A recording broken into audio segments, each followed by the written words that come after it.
कमलनाथ ईश्वर की शपथ लेता हूँ कि मैं विधि द्वारा स्थापित भारत के संविधान के प्रति सच्ची श्रद्धा और निष्ठा रखूंगा।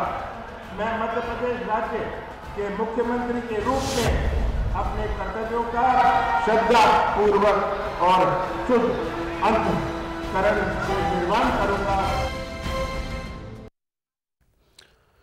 नाज़रीन आदाब, मैं हूं विसाल आजम, आप देख रहे हैं न्यूज़ 18 उर्दू। आज हम दो अलग अलग मौज़ूआत पर बात करेंगे। दरअसल एक मौजू है जो मध्य प्रदेश में कमान संभालते ही किस तरह के फैसले ले रहे हैं और किन फैसलों को तरजीह दे रहे हैं कमलनाथ, इस पर हम गौर करेंगे। चूँकि जो उन्होंने वादे किए थे चुनाव से पहले, जो कांग्रेस की तरफ से वादा था और ख़ुद जो कमलनाथ थे जो वादे किए थे, उन वादों के मुताबिक वो अमल करना उन्होंने शुरू कर दिया है। लेकिन इन्हीं वादों के बीच जो अक़लियती तबका है उसे भी उम्मीद है कि क्या हमारे मुतालबात भी ज़ेर गौर रहेंगे फैसले लेने के दौरान। इस पर हमारी ख़ास तौर से आज बात होगी। और दूसरी जो अहम मौजू है, दूसरा वो ये है कि किस तरह जो ज़मीन माफिया हैं, जो बिल्डर हैं, उनकी नज़र अब बड़े शहरों के साथ साथ छोटे शहरों पर भी है। लेकिन मुंबई में एक ऐसी शख्सियत पर बुरी नज़र डाल रहे हैं ज़मीन माफिया, जिन्हें दुनिया जो है उन्हें शहंशाह जज्बात दिलीप कुमार के नाम से जानती है। जी हाँ, दिलीप कुमार का जहाँ बंगला है, जो ज़मीन है उससे मुंसलिक उस ज़मीन पर ज़मीन माफिया की बुरी नज़रें हैं। और इसी को लेकर दिलीप कुमार के ट्विटर हैंडल से सायरा बानो ने वज़ीर आज़म को एक अपील करते हुए ट्वीट किया है कि हमारे साथ ऐसा हो रहा है और इस पर हम चाहते हैं कि हुकूमत जो है वो संजीदा हो। और मुंबई में चूँकि आज वज़ीर आज़म मौजूद हैं एक प्रोग्राम के ताल्लुक़ से, तो मुंबई में मुलाकात हो, ऐसी उन्होंने अपील की है सायरा बानो ने ट्विटर हैंडल में। तो इन दो मौज़ूआत पर ख़ास तौर से आज हमारा फोकस रहेगा। कमलनाथ ईश्वर की शपथ लेता हूँ कि मैं विधि द्वारा स्थापित भारत के संविधान के प्रति सच्ची श्रद्धा और निष्ठा रखूंगा। मैं मध्य प्रदेश राज्य के मुख्यमंत्री के रूप में अपने कर्तव्यों का श्रद्धा पूर्वक और शुद्ध अंतःकरण से निर्वहन करूंगा। तो नाज़रीन, ये बात आप सबको शायद पता चल चुकी होगी कि मध्य प्रदेश के कमान संभालते ही, यानी वज़ीर आला का हलफ लेने के कुछ ही घंटों के बाद वज़ीर आला कमलनाथ ने किसानों की कर्ज माफ़ी का जो कांग्रेस का वादा था उस ताल्लुक़ से कर्ज माफ़ी के फाइल पर दस्तखत कर दिए। हालांकि कांग्रेस ने ये कहा था इंतखाबी तशरीह के दौरान कि 10 दिनों के अंदर ये माफ़ी कर दी जाएगी, लेकिन चंद घंटों के अंदर ये फैसला ले लिया गया। किसानों का 2 लाख रुपए तक के कर्ज माफ़ी के वादे को पूरा किया गया है। वहीं वज़ीर आला कन्या विवाह स्कीम के तहत अब 51,000 रुपये दिए जाएंगे, इसका भी फैसला ले लिया गया। लेकिन वहीं वज़ीर आला कमलनाथ से मध्य प्रदेश के अक़लियतों को भी काफ़ी उम्मीदें हैं। और इंतख़ाबात से पहले जिस तरह से अक़लियतों का एक डेलीगेशन, जिसमें कई तरह की तंजीमें शामिल थीं, और उसने कांग्रेस के सामने अपने मुतालबात रखे थे, मदरसा बोर्ड कमेटी की 5 सालों से तश्कील नहीं हो पाई है, इसके तरफ गौर करने की मांग है, मुतालबा है। उर्दू के अदीबों को शिखर सम्मान दिए जाने का ऐलान हुआ था, लेकिन अब तक किसी भी अदीब को शिखर सम्मान से नवाजे जाने का ऐलान नहीं हुआ, इस पर अमल नहीं हुआ। साल 2004 से अक़लियती मालियाती कॉरपोरेशन की तश्कील नहीं हुई। साल 2017 से मध्य प्रदेश हज कमेटी की तश्कील नहीं हुई। और इसी से जुड़ी कई और मुतालबात हैं जो अक़लियतों के हैं, मौजूदा अब जो हुकूमत है उससे, जो नए वज़ीर आला है उससे। और इन्हीं मुतालबात के बारे में आज हम बातचीत भी करेंगे अपने नुमाइंदे से कि क्या क्या ऐसे मुतालबात हैं और किन चीज़ों को लेकर उम्मीदें बड़ी हैं। कि पहले आपको हम वज़ीर आला मध्य प्रदेश के कमलनाथ जो हैं उनका बयान सुनाते हैं। के बाद ऑफिस में आकर पहली फाइल जो साइन करी है, जो हमने अपने प्रदेश के किसानों को आश्वासन दिया था कि 2 लाख रुपए तक का कर्जा माफ़, ये मैंने पहली फाइल साइन करी है। और इससे पहले कि हम अपने नुमाइंदे महताब से जुड़ें, कुछ लोगों से बात भी की थी महताब आलम ने इसी बात को लेकर कि क्या उम्मीदें हैं, कितनी उम्मीदें सरकार से हैं, कितनी नहीं। मध्य प्रदेश में हुकूमत ज़रूर बदल गई है, लेकिन सवाल ये है कि नई हुकूमत के साथ जो चैलेंजेस हैं वो चैलेंजेस क्या हैं, और अक़लियतों की बात करें कि अक़लियतों के जो इदारे हैं वो बीमार क्यों हैं। मदरसा बोर्ड की बात करें, उर्दू अकेडमी की बात करें, वक्फ बोर्ड की बात करें, हज कमेटी की बात करें या मसाजिद कमेटी, क्या इसको निजात मिलेगी या आज भी ये बीमार रहेंगे। इस पर बातचीत करने के लिए हमारे साथ मुस्लिम तंजीमों के नुमाइंदों के साथ साथ कुछ दानिशवर मौजूद है। आइए उनसे जानते हैं। मुशाहिद साहब, आपसे जानना चाहेंगे, एक अरसे से आप उर्दू के लिए, बका के लिए काम कर रहे हैं, क्या नई हुकूमत कुछ काम करेगी? हाँ, उम्मीद की जाना चाहिए कि नई हुकूमत उर्दू के ताल्लुक़ से कुछ काम करेगी। पिछले तकरीबन 14-15 सालों में उर्दू असातिज़ा का तकर्रुर नहीं हुआ है और बहुत से जो पोस्टें मंजूर शुदा थी उनको ख़त्म कर दिया गया है। उर्दू के दरसी जो किताबें होती हैं वो अब वक्त पर बच्चों को नहीं मिल पा रही हैं। पिछले कई सालों से ये तजुर्बा है।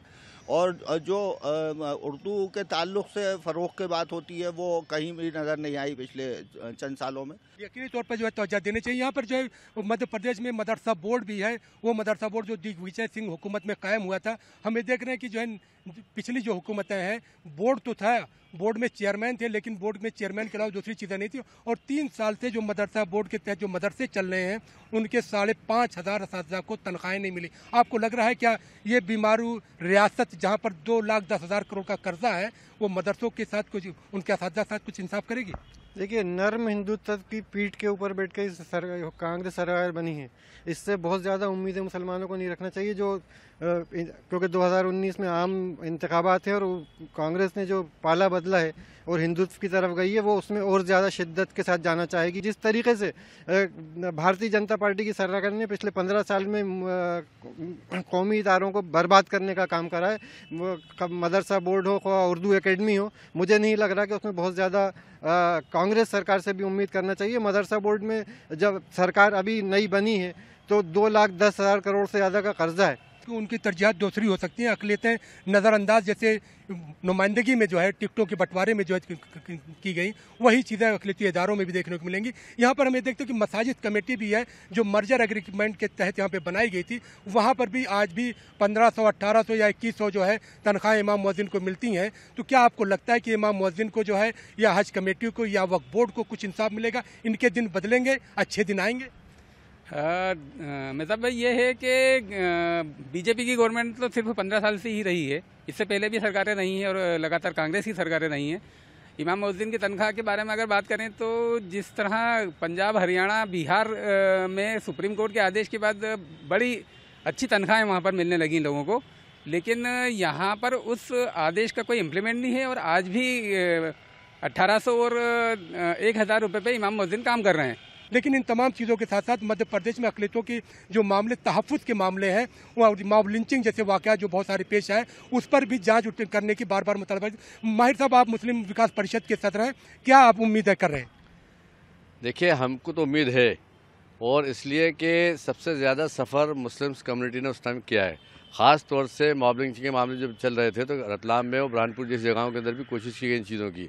उससे बढ़कर सबसे बड़ी बात की जो हमारी पुरानी जो मांग थी कि जो विचाराधीन जो कैदी थे सिमी के नाम पर, उनके साथ जिस तरीके से इनकाउंटर किया गया, हम उसको इनकाउंटर ही मानते हैं। और ये कहा गया कि साहब लकड़ी की चाबी से ताले खुले, ये सब कुछ हुआ। तो हम ये चाहते हैं, हम ये जो आने वाली सरकार जो हैगी, खासतौर से कांग्रेस के जो मुख्यमंत्री हैं, उनसे भी हम मतलब कि इस बात की मांग करेंगे कि वो इसकी दोबारा जांच करें। हम देखते हैं नाज़रीन कि जो तमाम लोग जो है उनके अपने अपने नज़रिए और उनका मानना है कि अक़लियतों को ज़्यादा उम्मीद नहीं करना चाहिए, क्योंकि मध्य प्रदेश जो हुकूमत वो पहले से ही 2,10,000 करोड़ की कर्जदार है। ऐसे में अक़लियती इदारों पर जो है हुकूमत का फोकस नहीं होगा, बल्कि हुकूमत का फोकस जो है 2019 के चुनाव को लेकर होगा। किसानों के कर्जे की माफ़ी की बात हो सकती है, दूसरी बातें हो सकती हैं, लेकिन अक़लियतों को अब भी इंतज़ार करना होगा। कैमरामैन अजय के साथ मेहताब आलम, न्यूज़ 18 भोपाल। और इस खास मौजू पर गुफ्तगू के लिए हमारे साथ सीनियर जर्नलिस्ट राकेश कपूर जुड़ चुके हैं दिल्ली से, साथ ही हमारे नुमाइंदे मेहताब भी हैं भोपाल से हमारे साथ। तो राकेश कपूर जी, आपके पास आता हूं एक सवाल लेकर कि जिस तरह एक उम्मीदें थी अक़लियतों को वहाँ, अभी आपने एक लंबी फहरिस्त सुनी होगी मेहताब की ज़ुबानी, और शायद अगर आप पढ़ पा रहे हों, शायद मैंने इस्तेमाल किया है, तो आप स्क्रीन पर देखेंगे कि बहुत सारे ऐसे मामले हैं। हज कमेटी की तश्कील अभी तक नहीं हुई है, मदरसा बोर्ड की कमेटी की तश्कील अभी तक नहीं हुई है और जो मदरसा बोर्ड से जो मुल्हिक जो उससे जुड़े टीचर्स हैं उन्हें 3 सालों से तनख्वाहें नहीं दी गई हैं। ऐसे कई मामलात हैं जो उर्दू और उर्दू वालों से जुड़े हैं, माइनॉरिटी से जुड़े हैं। क्या ऐसी उम्मीद की जानी चाहिए कि अब जो नई हुकूमत है, नए वज़ीर आला हैं, वो इन मामलों पर गौर करेंगे और इसको तरजीहात की बुनियाद पर इस पर फैसले लेंगे? राकेश कपूर जी। देखिए विशाल भाई, सबसे बड़ा सवाल ये है कि उर्दू और हिंदी को हम हिंदू मुसलमान में बांट करके नहीं देख सकते और ना हमें देखना चाहिए जी। उर्दू ज़ुबान इस मुल्क की ज़ुबान है। उर्दू ज़ुबान का जन्म यहाँ हुआ है। भोपाल में उर्दू के एक से एक बड़े जो हैं वो मशहूर शायर से लेकर के शायर, अदीब, जी हाँ, अदबी इल्म में दखल रखने वाले लोग हुए हैं।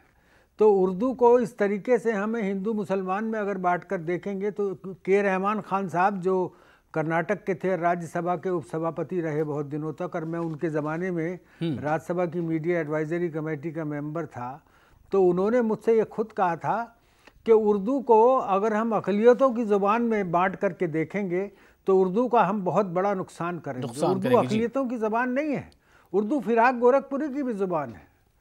उर्दू जो है वो जगन्नाथ आज़ाद की भी ज़ुबान है, जिन्होंने पाकिस्तान का पहला जो है कौमी तराना लिखा था। तो उर्दू को हमें इस तरीके से बांट करके नहीं देखना चाहिए। लेकिन सवाल ये पैदा होता है ना कि आखिर आवाज़ कौन उठाए जब कोई और आवाज़ नहीं उठा रहा है। हुकूमतें वादा कर रही हैं, पूरा नहीं कर रही हैं, तो उर्दू के हक में आवाज़ कौन उठाए?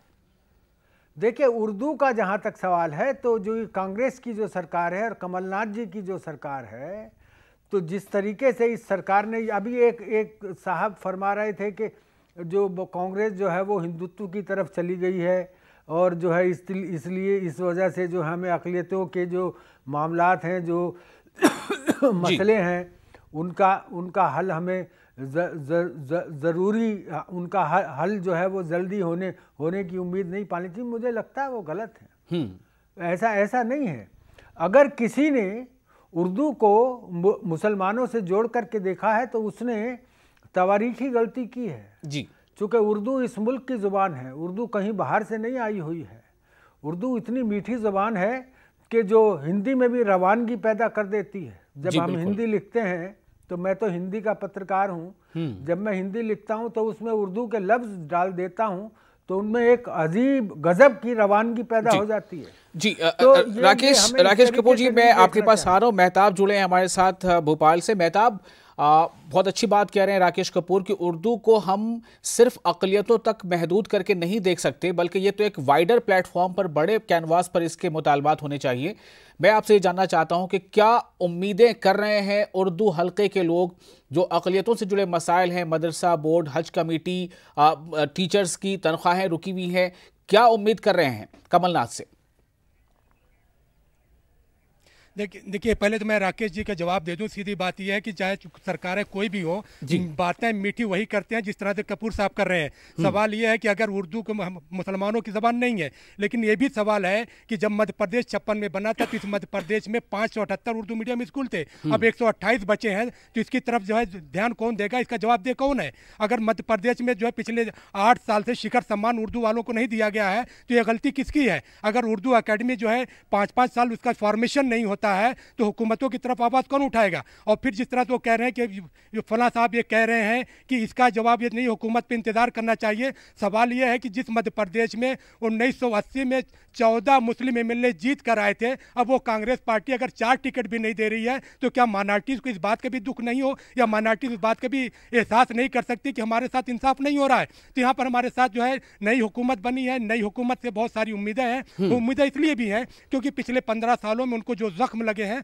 उनको उम्मीद है कि कमलनाथ उस जख्म को भरेंगे, क्योंकि अब जिस तरह से किसानों का कर्ज माफ हुआ है, जाहिर सी बात है किसानों में सारे धर्मों के लोग हैं, इसमें हिंदू मुसलमान नहीं देखना चाहिए। कन्यादान योजना जो है, तो इस योजना में हम देखते हैं कि निकाह योजना भी शामिल है, जहां पे 26,000 रुपए पहले थे, अब कमलनाथ ने पहले ही मौके पर उसको 51,000 बढ़ा दिया है। इससे फायदा दोनों कम्युनिटी को होगा। और दूसरी बात है, इस पर बातचीत करने के लिए हमारे साथ कांग्रेस के 9 मुंतखब एमएलए आरिफ मसूद साहब मौजूद है। आइए आरिफ साहब, जिस तरह से कमलनाथ ने चार्ज लिया और पहले ही 3 घंटे के अंदर उन्होंने बड़े फैसले किए, आपको क्या लगता है आगे क्या फैसले? कमलनाथ जी ने ये निर्देश दिया और ये सामने बता दिया, निर्देश देने के बाद, आदेश करने के बाद, कि हमारी नीयत साफ़ है और जो वादा कर कर हम जनता से आए हैं, जो संकल्प पत्र हमने जारी करा, उसमें कोई छल कपट नहीं होगा और इंसाफ सबको मिलेगा। ये कमलनाथ जी ने साफ कर दिया और मध्य प्रदेश की जनता को खुश हो जाना चाहिए कि देर सवेर थोड़ा सा इंतजार करना पड़ेगा, लेकिन जो कमलनाथ जी ने संकल्प पत्र और कांग्रेस पार्टी ने जारी करा वो सब कुछ अधिकार देगा। यकीनन जो है अधिकार देगा। यहाँ पे बात जबान की भी हो रही है। दिग्विजय सिंह के ज़माने में 22 उर्दू टीचरों की जो है ऑर्डर हुआ था, लेकिन भर्ती नहीं हुआ। इस वक्त की अगर बात करें, उर्दू स्कूल जो है दम तोड़ रहे हैं। आपके ही ज़माने में बचपन में भोपाल में बहुत सारे उर्दू मीडियम स्कूल थे, उर्दू में लोग बोर्ड लिखते थे, लेकिन अब वो कम से कम होता जा रहा है। आप इसके फ़रोग के लिए, ज़बानों का हक देने के लिए, ज़बानों के एक दूसरे से जोड़ने के लिए, चाहे ज़बान हिंदी हो या उर्दू, सबको विकास का जो रास्ता मिले, सबको तरक्की मिल सके, क्या करेंगे? मैं बिल्कुल चाहूँगा उर्दू स्कूल होगी, उर्दू ज़बान की जब बात निकलेगी तो उसके लिए जो बन पड़ेगा वो अपनी कोशिश करूँगा और हमारी सरकार से कराऊँगा। कोशिश भी नहीं करूँगा, कराऊँगा। और हमारी सरकार संकल्पबद्ध है सबके लिए। मेहताब, खास तौर से वो जो आपने अभी लिस्ट भेजी है उसके ताल्लुक से पूछिए कि ठीक है अभी पोर्टफोलियो का बंटवारा नहीं हुआ है, लेकिन क्या आरिफ मसूद साहब के जहन में ऐसी कोई बात है कि हाँ इन्हें हम तरजीही बुनियाद पर कराएंगे, चाहे मदरसा बोर्ड के टीचर्स की तनख्वाह का मामला हो, हज कमेटी की तश्कील का मामला हो और दीगर जो मामलात हैं, या जो मामले हैं उसके लिए किस तरह से करेंगे?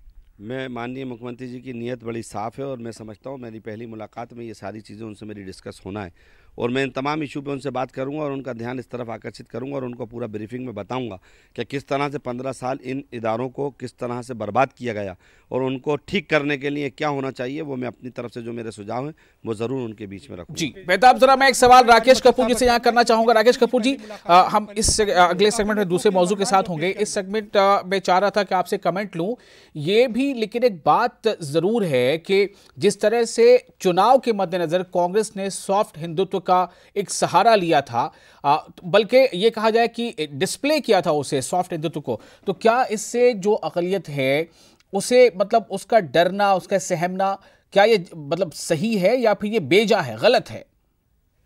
मुझे लगता है कि ये सही नहीं है, क्योंकि आप ये देखते हैं ना कि चुनावी मैदान में आपका दुश्मन कौन है जी, आपके खिलाफ जो है क्या नैरेटिव पैदा किया गया है। अरे भाई, महात्मा गांधी चोटी रखते थे, हिंदू थे, कहते थे मैं हिंदू हूं, लेकिन महात्मा गांधी ने कभी किसी मंदिर में नहीं गए। उन्होंने ईश्वर अल्लाह तेरो नाम सबको सन्मति दे भगवान, उनसे बड़ा सेकुलरिस्ट हिंदुस्तान में आज तक कोई हुआ है क्या?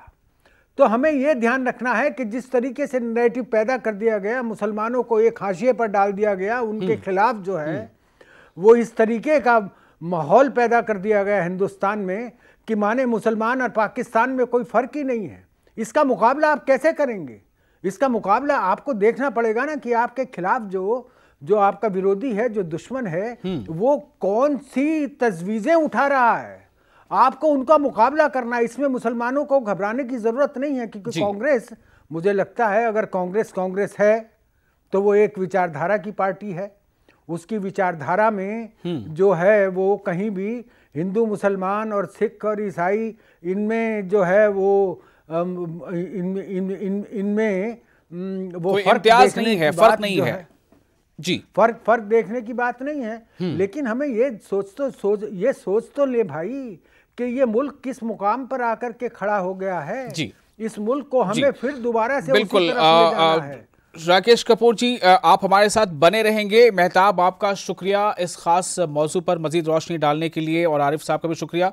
और अब हम इसी के साथ आज के दूसरे मौजू की तरफ बढ़ते हैं।